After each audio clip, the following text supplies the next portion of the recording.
Hi, incoming students. Welcome to the Daniels faculty. I'm Professor Pauer, and I look forward to seeing you around. First off, Petros and team, thanks very much for inviting me for this initiative. It's really actually quite fun to think about what it means to read and how I read.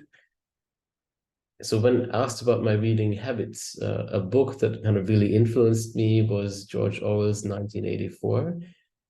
I think I read that one toward the end of my secondary school, and it's this dystopian novel set in a place that's governed by one political party, and it's a place in which the government monitors its people, conditions its people, and really kind of suppresses independent thought.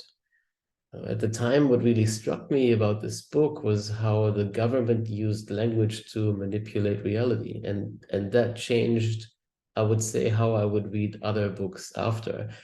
Because interestingly enough, it didn't just affect me in terms of reading words, but it also got me interested in, or at least interested in starting to think about how images and built objects are instrumentalized for political purposes. And those can be read too, those images and built objects. So language is not just words, but actually also the built environment can be read.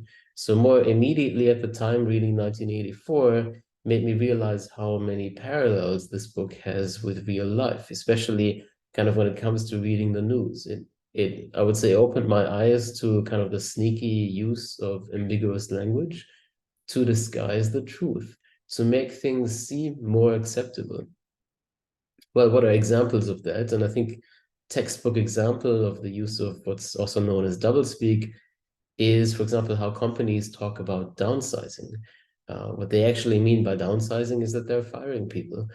Another example would be for government to say that it's quote unquote servicing a target, which actually means that it's bombing a place.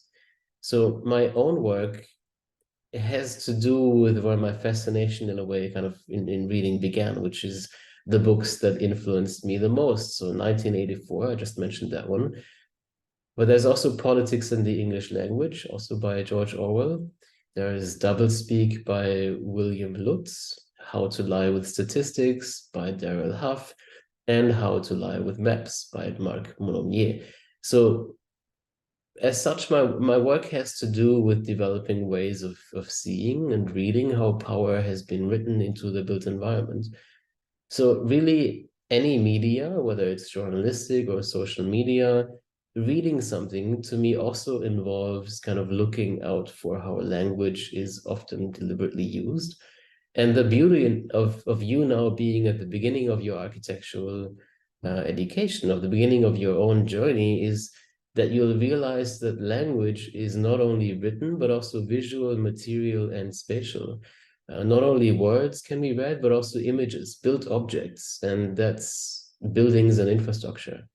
So if you're interested in having a chat about some of these aspects, you may be looking forward to taking one of my courses, of course, but also feel free to stop me in the hallways for a chat at Daniel's. I look forward to seeing you around.